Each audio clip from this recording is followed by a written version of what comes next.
お楽しみいただけましたでしょうか。私も早くプレイしたいゲームばかりです。 PS5 の5周年という節目に改めて PS5 の体験をご説明するとともに、いくつかのニュースを共有します。 PS5 の体験といえばデュアルセンスワイヤレスコントローラーです。 PS5 をお買い上げいただくとすぐにアストロズプレイルームで体験いただけますが、キャラクターがステージを動き回る様がこれまでにない感覚でお楽しみいただけます。技術的にはアダプティブトリガーとハプティックフィードバック、そして内蔵スピーカーによって目で見る情報、耳から聞く情報、手で感じる情報の3つが調整されて生み出される体験です。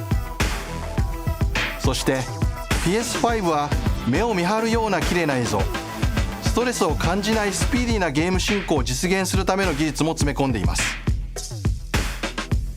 ネットワークを通じて進化し続ける体験、プレイステーションアップ、ファミリーアップを通じたスマホでの体験など、いつでもどこでもフレンドやコンテンツに簡単にアクセスできます。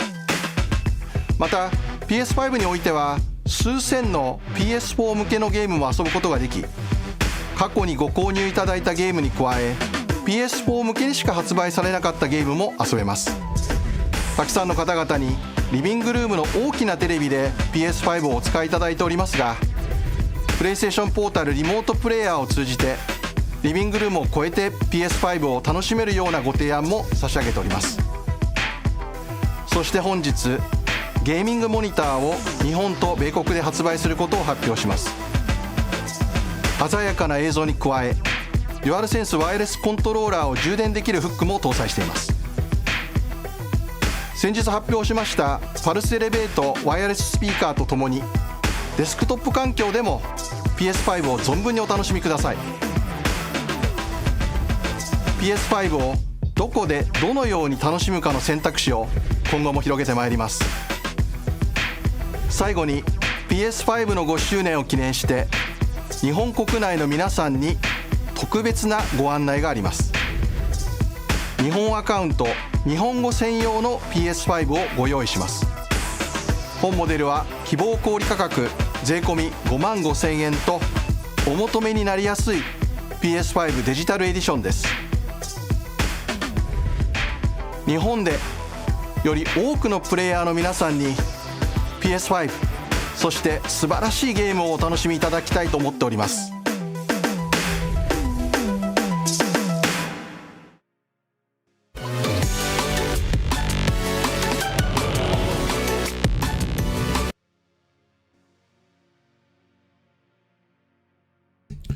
So, what you just saw is integral to this video. It talks about why PlayStation is a very good addition to the home of the Japanese gamer, or that's what it's attempting to do. That was Nishino, the head of SIE, and that snippet that you just saw was an excerpt from the most recent, to the time of this recording, the most recent State of Play that was specialized for Japan. I think the first time in State of Play history.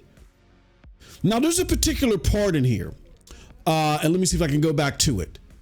There's a particular part in this, in that montage, or that video that I just played for you, that is very important for you to see again and you to realize what's being said on the screen right here. So let me do this. Can I do that?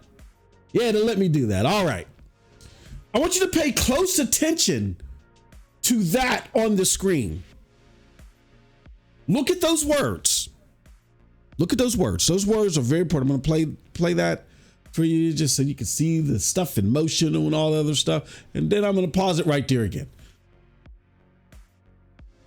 I bet you can't point out what particular part in that statement and that subtitle that is important, that is an important indicator in the way which PlayStation might be moving in regards to either halting or continuing to put their games on PC at the rapid pace that was indicated in 2024.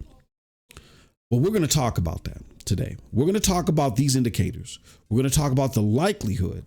We're going to talk about the community reaction to a rumor that I want you guys to take with a grain of salt, but I think it's going to be a very, very thought-provoking discussion nonetheless. And I want to talk to you about those who are in opposition of PlayStation pulling this content back, possibly. There are people indicating that PlayStation pulling this back is stupid because they quote unquote need to put their games on PC. Let's discuss that. Let's discuss all of this on what we call here the medicine. So with no further ado, let's get right into this one. Here we go.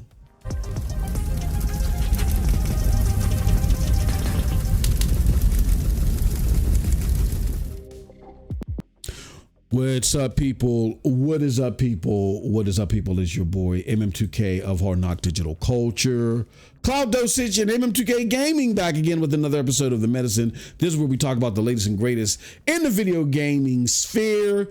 We go over community reactions, and I finish it off with my take on everything that's happening in the gaming space. But before we get into all that, do us a huge favor, that like button, hit the subscribe button, and make sure you rock those bells and switch it to all as far as notifications.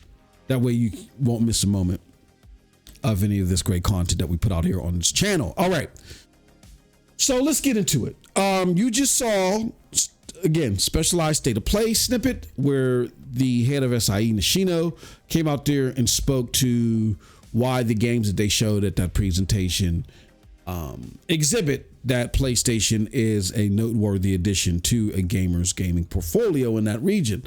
They ended also with a specialized region-locked PlayStation that's going to be sold at a very cheap price in comparison to the other units that are sold globally. I think when you do the currency conversion, it's $330. I think the cheapest you can get a PlayStation right now is $500. So, you know, very cheap price nonetheless. That being said, again, I want to take you back here. Very important context on this whole video was submitted right here in a snippet. We're going to get to that, because that was really the main reason on why I pulled that out. That was a real big indicator to me, like, after hearing this rumor that I'm going to deep dive on, I said, wow, you know what? We were throwing little nuggets that this could be possibly happening. Now, we did hear rumors in the past that PlayStation could be pulling its PC ambitions. They said that Gran Turismo Sport was originally scheduled for PC and they yanked that. And they say that this is happening on the heels of not too great performance on the PC realm. Like when they talked about what they gained on PC, I think, and correct me if I'm wrong in the chat anywhere, anybody, I think it was like a growth anywhere between 1 to 3% overall. It equated to 600 million in revenue. So it was like 1 to 3% for them. I can't remember the specific time period, but nonetheless, they was like, yeah, we made some money on this. You know what I mean? But for the reputational risk that was associated to it, because a lot of the PlayStation staunchest supporters did not like this. It forced the PlayStation to even write an open letter to its gamers, like, you know, we're listening and we're going to give you the best value. And that's right after hashtags like Fire Totoki started to get steam on Twitter. So what is going on here? And what sparked this story today? Well, I want to take you here. Now, full disclosure, I get it. This is coming from Red Dragon, and I know a lot of people say Red Dragon is a PlayStation pony or fanboy, and he's an Xbox hater. I wouldn't label it as simple as that. I mean, I know that a lot of what he says is antagonizing to the Xbox community. But that's only after he was like, hey, you want to put me in the heel? This is my heel arc. You want to make me a heel instead of someone that's raising awareness. It didn't start off that way for Red Dragon. It didn't start off that way for Crab Gamer. It didn't start off that way for Next Gen 720. Hell, it didn't start that way off for me. when we saw that Xbox went from a very innovative platform that was revolutionizing gaming in a positive way for the home consumer across the board, when they went from that to what they are now, a capitulator to fanboyism, who, because of that capitulation, made a horrible mistake in an acquisition that forced horrible results in another acquisition. And now they got to pay the piper, which is everything that they've promised their gamers at the beginning of this generation. They've had to backtrack on because of these poor decisions, right? And we saw this coming to a head towards the end of last generation through a myriad of lies and misinformation and broken promises.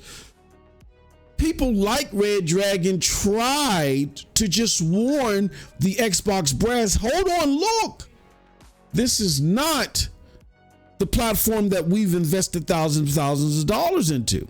But what happened was their voices got drowned out by the gaming community that took over the reins of the Xbox community. Like I've talked about this before. This rabid Xbox community, they're not controlled by actual Xbox fans. They're controlled by field cultivists. These people aren't gamers, or they're not Xbox fanatics. No, they're not that. I was an Xbox fanatic. I was thrown off of so many chat boards and all other stuff for not following the rules and you know and kicking it to the ponies and giving it to them in the chin. You know what I mean? Kicking them while they were down during the PlayStation 3, Xbox 360 era. That's because I was a fan of the stuff Xbox was doing. That's not the same people that you're dealing with here. You're dealing with people that are fans of Phil. So whatever Phil comes out and says, he can come out on Monday and say, hey, I represent this. Come out on Tuesday, say something completely different, and you'll have a brass of people that'll follow him and make excuses for what he said on Tuesday versus what he said on Monday and why it was necessary to do the change. Then he'll come out on Wednesday and say something else, and they'll do the same thing. These are Phil cultivists. They're not Xbox fans. Red Dragon has been made aware of this. He's seen this as he's tried to just raise awareness to, hey, look, this is not what we invested into, fellow Xbox gamer. And he's been, quote unquote, exiled from the community because of it. So now he's just like, I'm in my heel arc. I will hate on the current state of Xbox because this is not the Xbox that I fell in love with. That Xbox is dead. This is the Phil Cultivist company now, and yeah, I'm gonna rain on their parade. So I know it's coming from that source, right? But it's not just coming from Red Dragon, but I am gonna read from this chain when I go to the community part, because I want people to understand the vitriol from this source so you can understand the story. But I'm going to tell you that even though this source is someone that has been questionable at best in regards to the information that they've relayed and their thought process of where gaming was going this generation, I concur to what they're saying here. Again, big rumor. So rumor. And it's not etched in stone. I feel this is something that is up in the air and has not been fully decided yet, because until PlayStation come out and says so and walks back everything in what they revealed during an investor meeting, this is still up in the air. This is still something they could be testing, but I think it's something seriously that they're weighing because of the reputational risk of the Hiroki Totoki approach, who is the head of Sony now. I think that the fire Totoki and just the vitriol for him, Herman Holst, and some of that's trickled down to Nishino by, just by proxy. I think it really got PlayStation on their heels and thinking, we need to revise the strategy. All right. So with that said, let's get in the first part of this. Let's talk about what is the story. All right. So let's look at what Red Dragon put out here. He says, I'm wheezing. Jazz says he's a very good source who says PlayStation is not going to be putting single player tentpole games on PC going forward. Will be live service games, exclusives matter. Now what he's talking about, I don't think he doesn't have the tweet there. But what he's talking about is Jazz a few days before he commented on this on somewhere, is that he said, no, PlayStation is going to go day and date. It's coming. He said that on Twitter.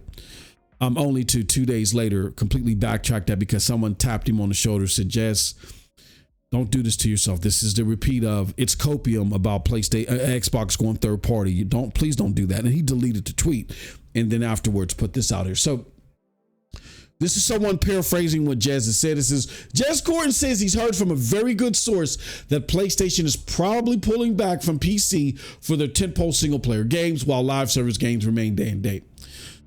And this is an excerpt of what Jazz actually said. He says, I was talking about PlayStation doing day and date, he meant, and doing PC. And then I got off on a tangent about the social aspects of PlayStation.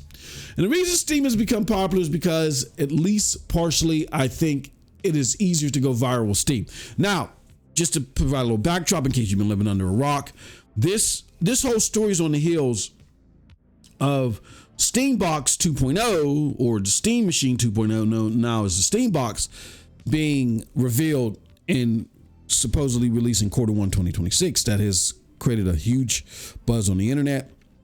A lot of people are now saying that Xbox or Microsoft Gaming is in trouble. That's going to be a separate video to this. Stay tuned for that. But yeah, apparently that has created so much buzz and that's caused a shift back towards PlayStation. Like, hey, PlayStation, what are you going to do?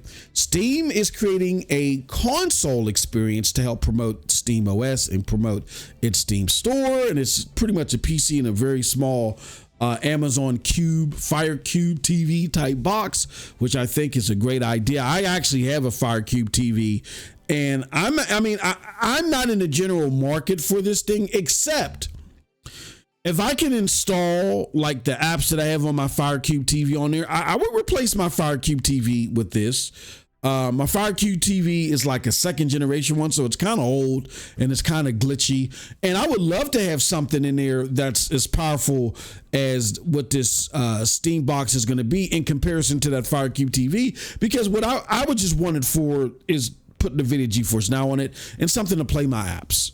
You know what I'm saying? If I get something like that, yeah, I would replace it. It looks about damn well the same size. But anyway, so on the heels of that, now people are rightfully so looking at PlayStation and say, look, they're now bringing a console type of box, PC box, into the living room. What say ye, PlayStation? Because your exclusives are heading over to Steam, and now people are rumored and believing that your stuff is going to now start coming day and date to Steam or to PC altogether. People are now speculating based upon GIFs or images that they've seen that, that have been unearthed, that you guys might be releasing a launcher. So how comfortable do you feel of releasing your stuff day and date on PC possibly if Steam is putting a box on, in the living room now? Rightfully so, people are asking that question. So just to create the proper context, this is on the heels of that. All right, so let's continue. He says, and the reason Steam has become popular is because, at least partially, I think it is easier to go viral with Steam. And you would think logically that PlayStation would want to tap into that, right? And make their franchises go viral by being on Steam and being on a bigger platform.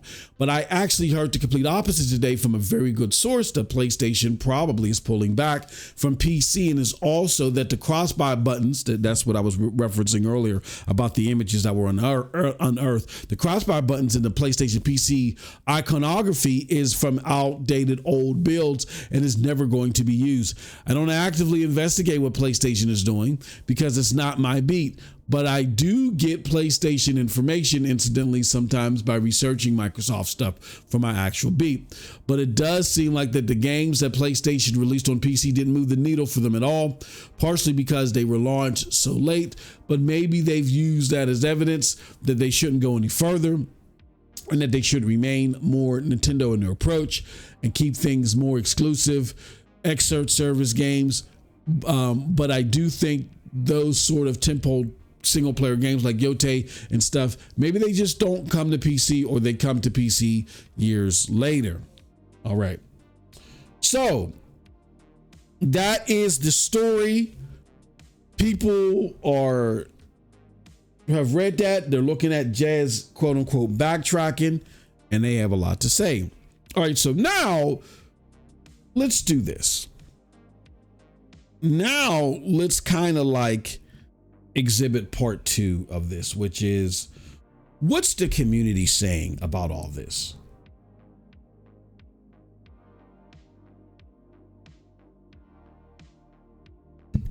So to properly gauge what the community thinks about this, I am going to go through the thread here on Red Dragon's tweet, because it did get a lot of activity.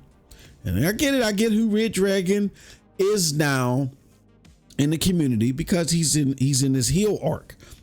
But as I illustrated earlier, I can kind of relate, because this is a heel arc that I don't think he originally was trying to navigate.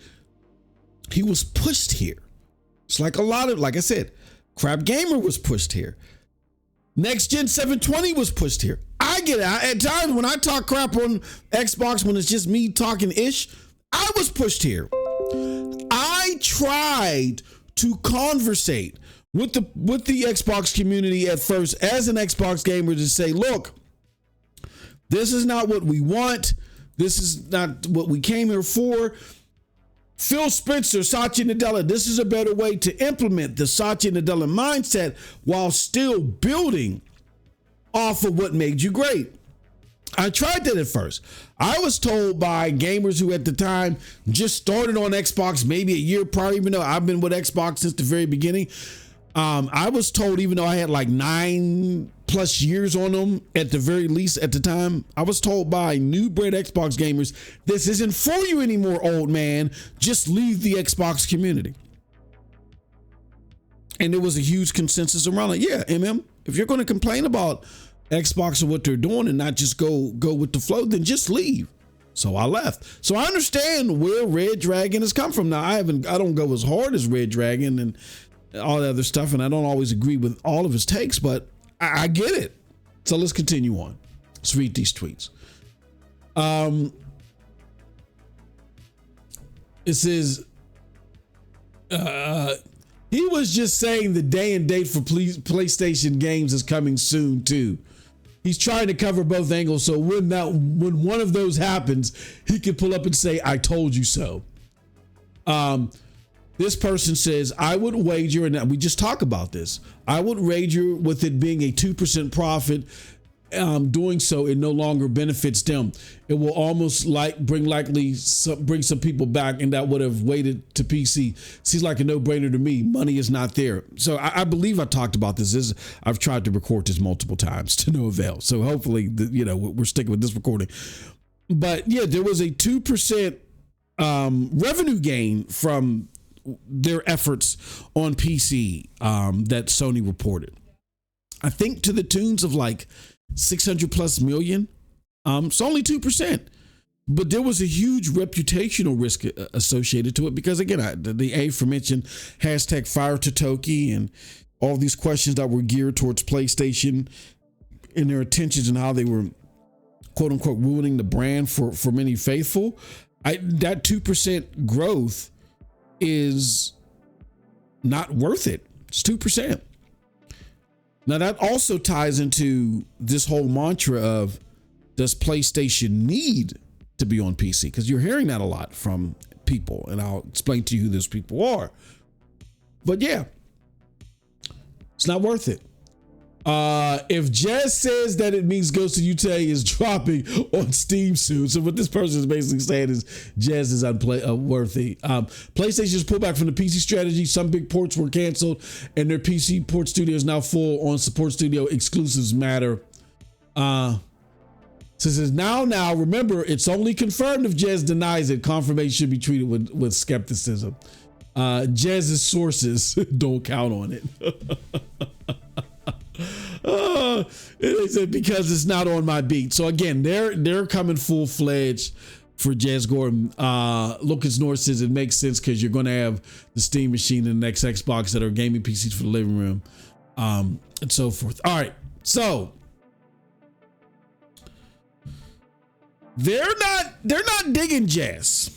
And they're not digging Jazz's quote unquote backtrack and the excuse that he gave on why he said what he said. Jazz was trying to basically say, look, I said it's coming soon based off of this whole belief system that PlayStation should want to be part of the Steam in, flooding the market with more consoles, that's only going to mean more money for PlayStation.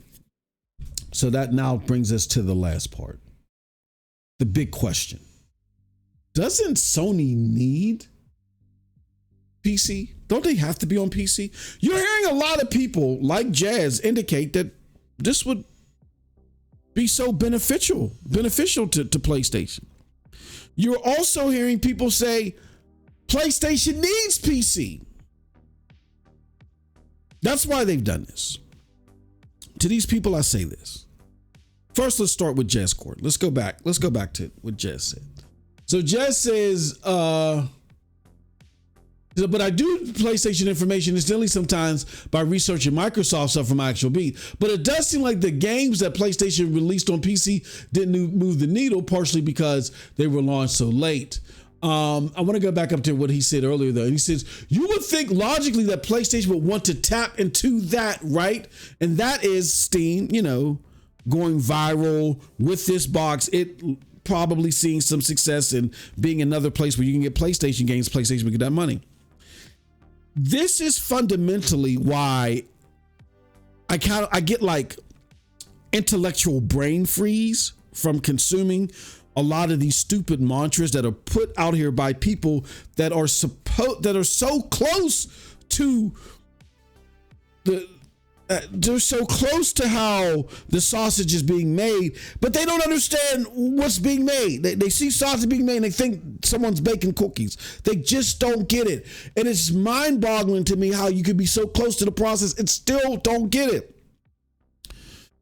PlayStation does not need to be on PC. Here's why. PlayStation makes most of its money from selling items from its store. PlayStation's money is not garnered from its first-party sales. Its first party is like, think of it this way. You ever heard of grass-fed beef, right? Oh my gosh, yeah, this hamburger that you're eating is grass-fed beef, meaning that the cow that you're consuming the beef from, they were given some specialized grass that makes the meat tastier, right? Think of first-party sales in that fashion. First party sales is an ends to a mean. It's the grass in that scenario. The sale of the beef is you accessing the store. It's the third party sales that they make. You gotta understand, selling third party games is a very high margin business when you're Sony. Why is it high margin for Sony? Because even though they're only getting 30%, there's no expense to that. They basically say, you want to sell your store with us? We got hundreds of millions of people that are buying from our store daily, or that have access to our store and buying from it daily. Just here's what's going to cost you to be on our servers, or, here's what it's going to cost you to put your game in our store. And we want 30%. It's very high margin business. Why? Because there's no expense to Sony on that. The game publisher or game maker is absorbing all the costs. And Sony's just sticking out their hand and saying here. So yes, even though, so you as a game publisher or a game maker, you're getting 70% on the other end. What's eating into your 70% is the cost to make the game. So by the end of the day, your 70 dwarfs down to hell, maybe even 30 as well. Because these especially if you're talking about a AAA game, because these AAA games are getting more and more expensive by the minute. So while everything is said and done, you may, 40% of your 70 might have been absorbed in costs. Where you're just making 30, you're pocketing 30% off your game, maybe even less, like Sony. The difference is Sony isn't getting just your 30%, they're getting their 30%, their 30%, their 30%, their 30%. And in order for you to get your 30% at the end of the day out of your 70, you got to make another game. All Sony got to do is stick out its hand and say, give me. So it's high margin business for Sony, and to pull people to that store, they every now and again acted as the role of a publisher and put out a banger game. But here's the difference between them and the publisher. Because the publisher has to be low risk, because their money is made only off their efforts, they can't afford to take risks like Sony. Because Sony can put out a couple of flops. It's going to be subsidized by the sales that they get from their store. But so you start off by subsidizing off the sales that you get from your store and create these games. And now what you've done is, because you were able to take risks that a normal publisher can't take, you now have created a group of IP, and like Guerrilla Games' IPs, the Horizons, and Santa Monica's IPs in God of War, and the Naughty Dog IPs, anything that they put out damn well. You know what I'm saying? And now the Ghost IP put out by Sucker Punch. You've now created these super IPs that, as long as you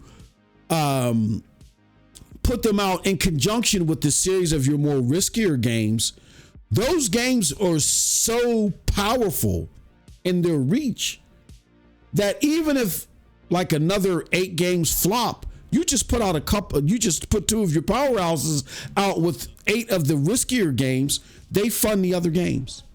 So now you don't have to subsidize your first party with your third party sales.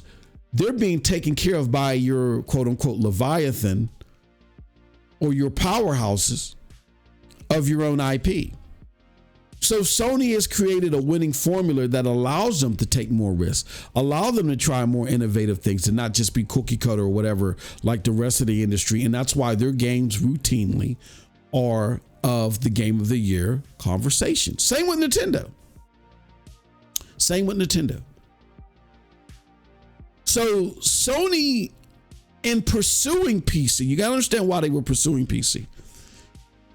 They have a very arrogant, and hopefully he's been seriously humbled, very arrogant minded money man as the CEO of Sony, Totoki. You're in a lot of trouble in understanding the complexities of video game art and understanding the community when you put a guy whose job is just to chase money possibilities in charge. So he's looking at the fact that, hey, everybody loves our games, but we're not selling them everywhere. Why aren't we selling these games everywhere? And when it was introduced to him that, hey, we're just using these expensive games to lure people to our store, and don't worry about the cost of these games because they pay for themselves. Yoshida talked about this in Barcelona over a decade ago, 12 years ago to be exact. Oh no, 11 years ago to be exact. He explained that, hey, we put out 2 of our Leviathan games with every 10 games that we release that are exclusive. And regardless of how the other 8 do, those 2 games fund the other 8. And because these other games, the 10 in total the 2 Leviathan and the other 8, more newer or riskier IPs, because they're so unique and so different and so interesting looking, they draw the Call of Duty gamer to us, either because that gamer themselves like, oh, here goes the subsect of games that I can't get anywhere else that I'm interested in trying out, so I can play them in between my Call of Duty sessions. Or because PlayStation has pulled that gamer to the ecosystem, the person that plays with that Call of Duty gamer says, oh, all my friends are going over to PlayStation because they like their other games. That's where I'm going to go too. That's the power of and that's the purpose originally of their exclusives. Hiroki Totoki, a money guy, said, well, hold on. We're leaving money on the table.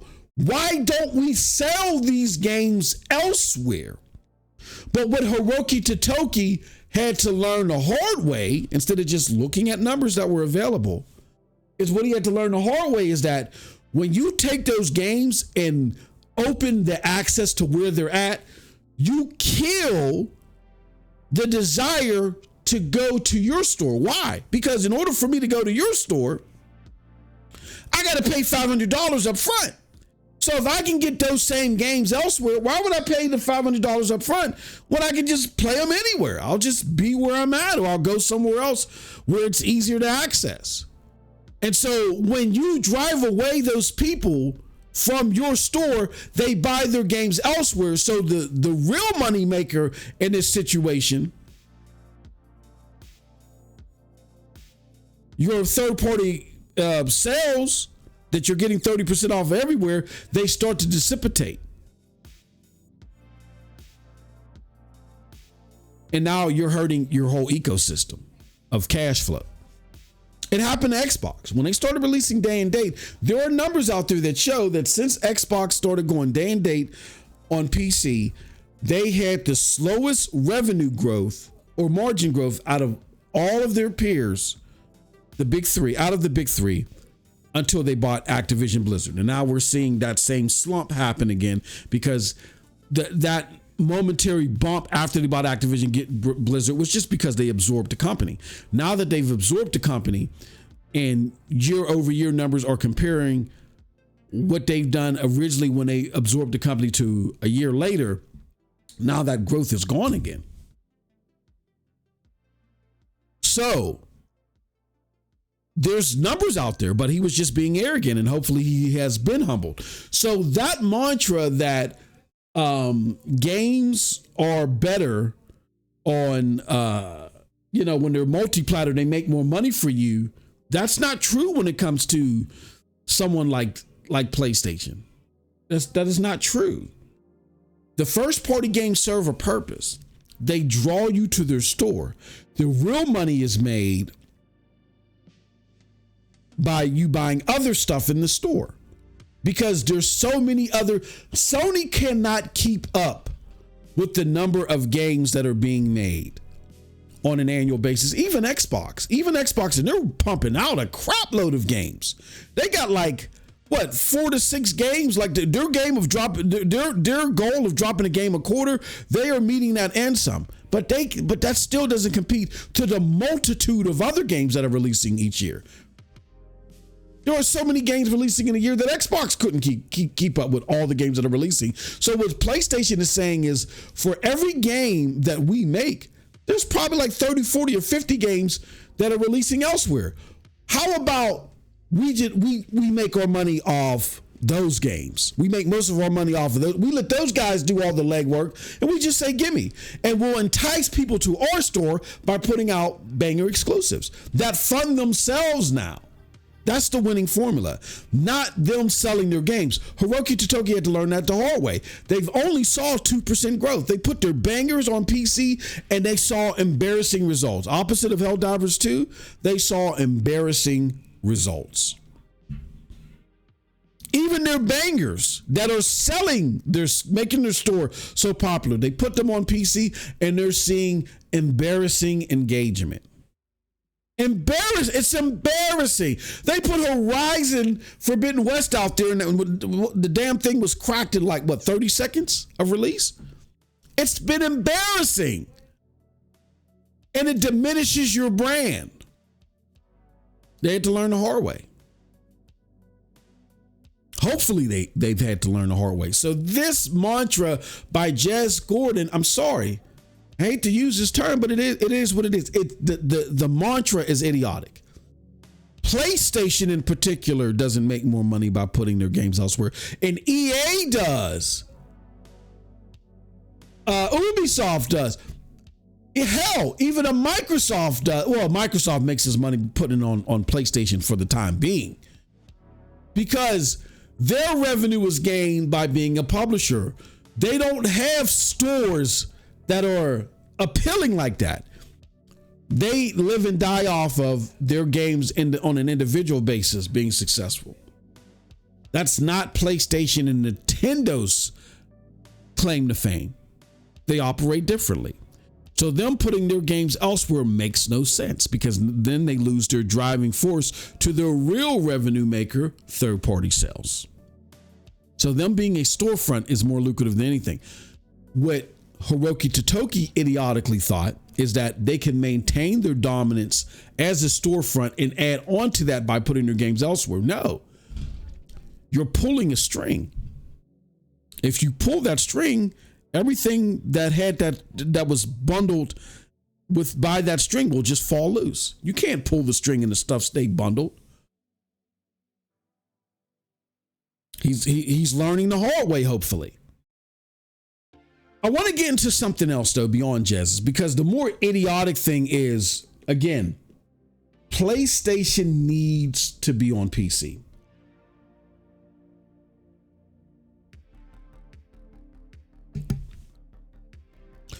Not with 2% growth, they don't. Again, I'm not mad at Hiroki Totoki in looking at other avenues of revenue. He's a money guy. He wouldn't have been a successful CFO if he didn't do that. But he got to appreciate and respect the intricate balance that is associated to exclusives when it comes to console gaming and you having a superior storefront. Right? So let's look at the other revenues that Sony is bringing in. Sony last fiscal year reported $30 billion in revenue, the highest that they've ever reported for PlayStation. And 2% of that, 2% of that came from putting your games on PC. Guess where the rest of it came from? Console sales from your store. Does it sound like, and again, let me preface it with this. Xbox made $23 billion after all their record-breaking, sales that they were seeing last fiscal year, mainly because of the addition of Activision Blizzard and putting their games on PlayStation. The best they could do was $23 billion. That's still $7 billion less than PlayStation. And Xbox is putting their games everywhere. Damn well day and date, except for Nintendo. You probably can find a Frigidaire refrigerator that's getting Starfield on a day and date. If it has an LCD screen on it, you could probably play Starfield on it day and date. They're still $7 billion behind. They're putting out, like I said, they're putting out a wazoo of games. They are. PlayStation, is putting out a couple? Publishing maybe 3 or 4? And they're still behind $7 billion. Who needs PC? It really doesn't even sound like PC is doing it game-wise for Xbox.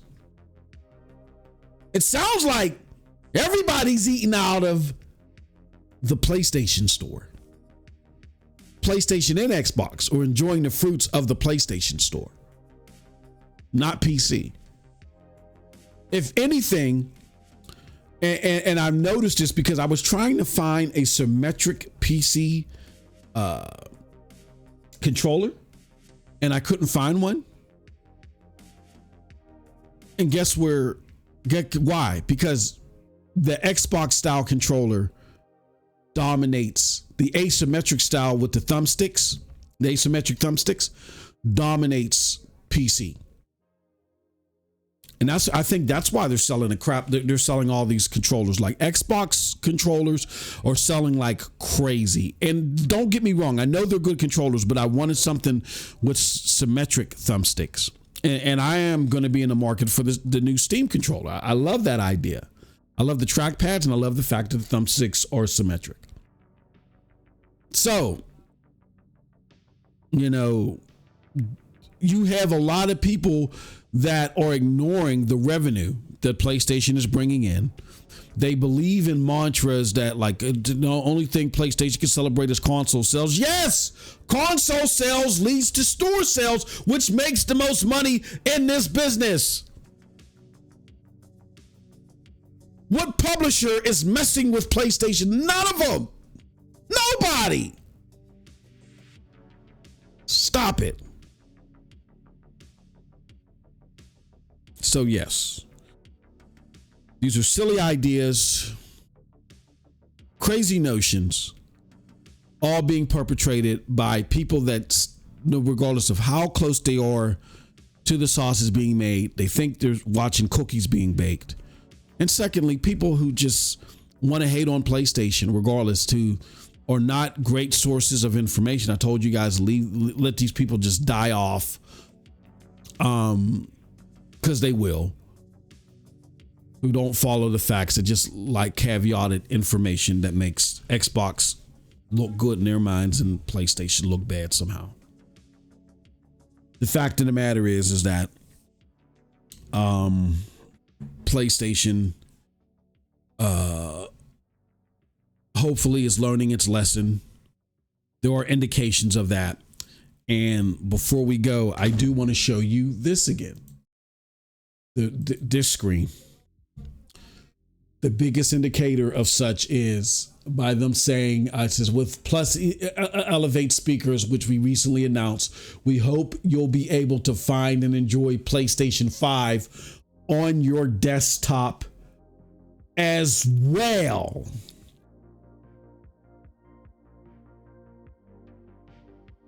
So you combine that with the fact, and nobody's talking about this, by the way, which is it's just infuriating. The fact that they got a version of the PlayStation 5 that's $330. They're giving you all these peripherals and a badass looking what do you call it? Monitor to go with it. This all indicates to me that they're looking to they're saying for the price of a very good CPU, you can get you a PlayStation 5 and it could be a companion to your PC setup. Hell, look, we're even going to give you I think that's fly, a charger for your what's it called? I might even buy that thing because I do need to replace my 1440p monitors. I game in 4K, but I do have 1440p monitors, and I'll see how much this thing costs when it launches, and I might even buy a couple of them. So if you're someone that understands the importance of exclusives when it comes to a console, it's not that I don't want people to game and access the game. It's just, hey, look, things have to be the way that they are in order for them to be sustainable. We can't act like privileged gamers and say, oh, I'm entitled to that. No, you got to pay the cost to be the boss. And if you want access to the greatest gaming that's out there, you're gonna have to invest. Hey, look, if playing PlayStation games are that much of a must for you, PlayStation made it even cheaper. You can go buy you a PlayStation Portal for $200 and play via the cloud. Their cloud service is phenomenal. It's great. It's great. It's S-tier cloud gaming. I've been playing, and then I saw something with Digital Foundry talking about, oh, I can't play Doom on this. Now I get that it's, you know, the responsiveness in a game like Doom, you can notice a little bit more than other games, but I played Doom just fine. I played it on like the I played it on like the hard setting. I played it on hard, and I was enjoying myself. Doom Eternal, whatever. So you go ahead and you soak that in, that you now have a cheaper way to play PlayStation games, where you don't have to shell out $500 if you're in the States. Just for you to consider. All right. This is another episode of The Medicine, but this is a long-winded version. I might label this another episode of The Prognosis. We'll see. But we appreciate you guys for coming through and enjoying this.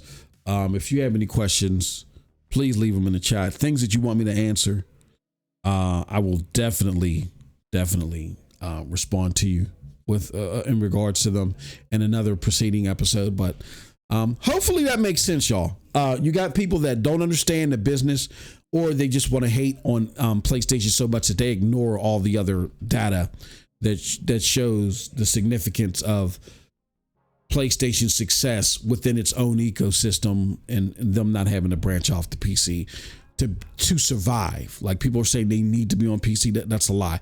Now, could PC be great growth for them? I think so, but I don't think putting your games on Steam does that. I will controversially say again and again, what PlayStation does and what they require for success is the antithesis of what its possible demographic on Steam would be. See, the people that would play a PlayStation banger would have to be that top 1% to 5% gamer that has the 5080 or the 4090, what, you know what I'm saying, that has the top high-end cards. That's only like the top 5% of gamers. Those gamers are very niche, and they have very stringent requirements, when it comes to PlayStation. Only PlayStation doesn't deserve their logins, right? They're not to have login information. They don't care if Xbox has login information, but PlayStation, no, you can't get my login information. PlayStation, who are you? So they can't have that. In addition to that, there are just too many other expectations that they have of PlayStation games. I don't think that you want to try to make that your core demographic. I think there are other people that are on PC, that game on PC, that would love to play AAA games on PC, but maybe don't have the top 5% hardware to do it. I think you appeal to those. Now, how can you still deliver a great PlayStation experience to the other 95% of PC gamers who don't have the top 5% hardware in order to play your games great natively? You offer it to them in the cloud. So my controversial take, and I'll stand on it, is 6 months to a year after they launch, you have a PC cloud store app or storefront that'll give people access to the game 6 months to a year via PC. Don't open a native storefront for PC. Don't do that, because your stuff will just get pirated. Offer it to them on the cloud, right? Offer it to that other 95% and make it accessible a year to 16 months, or not a year, 6 months to 16 months after the fact. And if they don't like that, or if they want to play it natively, they can get a PlayStation. They get a base PlayStation. That's it. And if they enjoy the bangers that much, they will indeed do that. That, I think, is your best way to entice people. Not trying to appeal to this rabid 1% to 5% that, that tries to make political statements with gaming. No, not them. Let them be. You try to address the larger 95% that you would think. So we'll see what they do. But that's it from your boy. Let me know what you think about this in the comment section below, because like I always say, who cares what I think? But if you did like what I have to say, check out the links below to follow me. Again, they will lead you to Hard Knock Digital Culture, MM2K Gaming, which is here in Cloud Dosage. But that's it. Peace. Have a wonderful, wonderful gaming day.